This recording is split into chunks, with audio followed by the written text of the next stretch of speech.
Welcome guys to JavaScript question series. तो एक बार question देख लो, आंसर सोच लो और उसके बाद हम डिस्कस करते हैं। बहुत ही इंटरेस्टिंग क्वेश्चन है ये। क्वेश्चन में अगर आपको लेट एंड वैर के बारे में पता होगा, ये दो कीवर्ड्स के बारे में, तो आपने ये क्वेश्चन सॉल्व किया रहेगा सही से।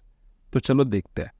तो बेसिकली लेट एंड वैर यूज़ किया जाता है वेरिएबल्स डिक्लेयर करने के लिए। लाइक अभी हमने इधर वेरिएबल डिक्लेयर किया a = 7, तो वेरिएबल डिक्लेयर करने के लिए इन कीवर्ड्स का यूज़ होता है, लेट, वैर एंड कॉन्स्ट। जैसे कि ये नीचे टेबल दिखाई दे रहा है वैसे कॉन्स्ट, लेट एंड वैर। और बहुत इंटरव्यू में क्वेश्चन भी आता है इसके ऊपर, लेट एंड वैर का डिफरेंस क्या है, क्या क्या है, ओके, ब्ला ब्ला ब्ला। तो चलो अभी हम देखते हैं। अभी आप ये सोच रहे होगे कि वेरिएबल तो हम लेट से डिक्लेयर कर सकते हैं, तो वैर की क्या ज़रूरत पड़ी, कॉन्स्ट की क्या ज़रूरत पड़ी। तो वो जावास्क्रिप्ट में उन्होंने बना दिया है। मतलब बना दिए मतलब ऐसे ही नहीं बने हैं, उनका यूज़ है इसलिए बनाया है। सो लाइक अभी मैं एक एग्जांपल देता हूँ। लाइक मेरा एक फंक्शन है, okay, function C, and function C में मैंने एक वेरिएबल डिक्लेयर किया a = 7, ओके। तो ये जो वेरिएबल है, ये वेरिएबल इस फंक्शन में ही एक्सेसिबल होगा, बिकॉज हमने इस वेरिएबल को इस फंक्शन में डिक्लेयर किया है, डिफाइन किया है। तो ये इसी फंक्शन में एक्सेसिबल होगा। तो इसको क्या कहते हैं, स्कोप। तो इस वेरिएबल का स्कोप क्या हुआ, फंक्शनल स्कोप। मतलब ये सिर्फ इस फंक्शन के लिए एक्सेसिबल हो, तो दैट इज द स्कोप। अभी मैंने इसमें दो पार्ट बोले, एक scope and functional scope. Scope क्या है कि जो भी वेरिएबल हम डिक्लेयर करते हैं उसका एक्सेस किधर तक है, किन किन लाइन ऑफ स्टेटमेंट्स में है, किन कौन से ब्लॉक में है, तो उसको कहते हैं स्कोप। तो ये जो वेरिएबल्स जब डिक्लेयर करते हैं हम, तो उसमें ये जो स्कोप वाला पार्ट है ये बहुत बड़ा है। तो जो भी वेरिएबल होता है उसका पर्टिकुलर स्कोप होता है, वो उसी स्कोप में एक्सेसिबल होगा, री इनिशियलाइज होगा, सब कुछ होगा।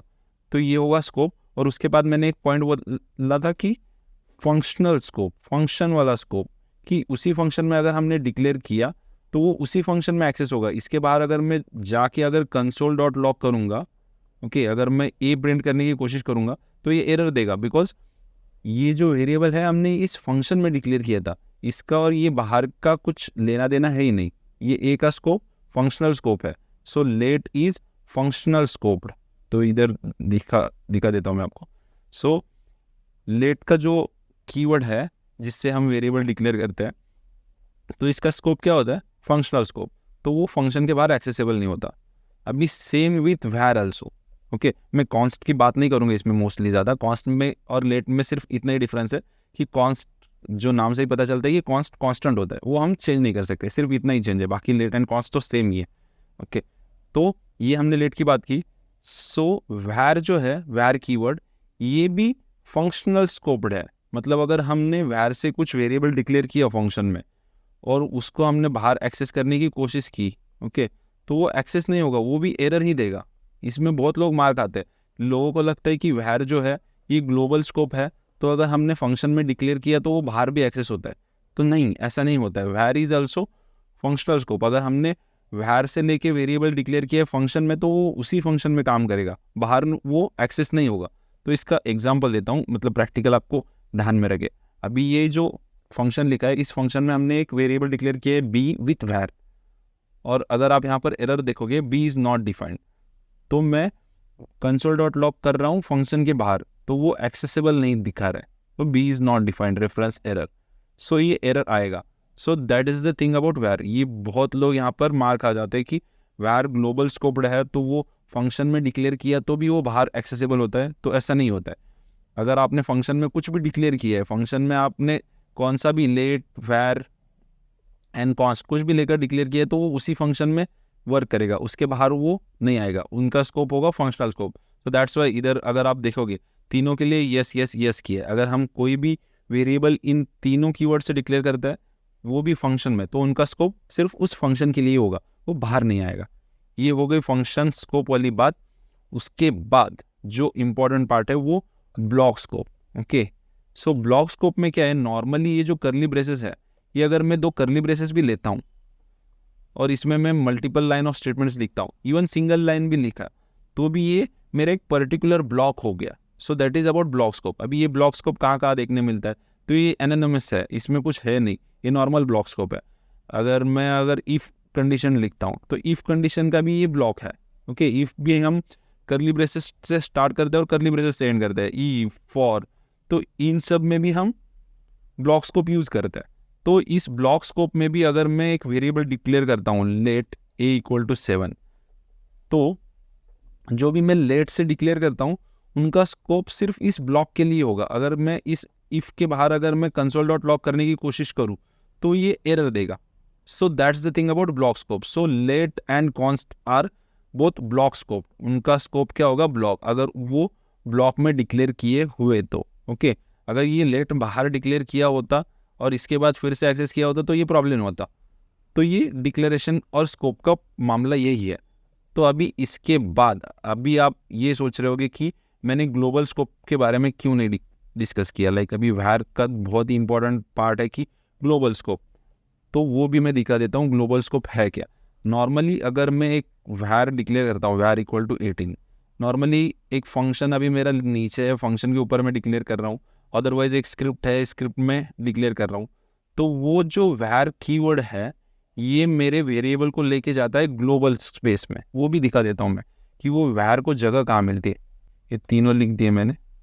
तो अगर अभी आप देखोगे तो ये जो बी वाला जो वेरिएबल है इसको सिर्फ ग्लोबल में जगह मिली है, तो इसको हम दिस से वगैरह एक्सेस कर सकते हैं। So that is the thing about global space, मतलब वो ग्लोबली प्रेजेंट है।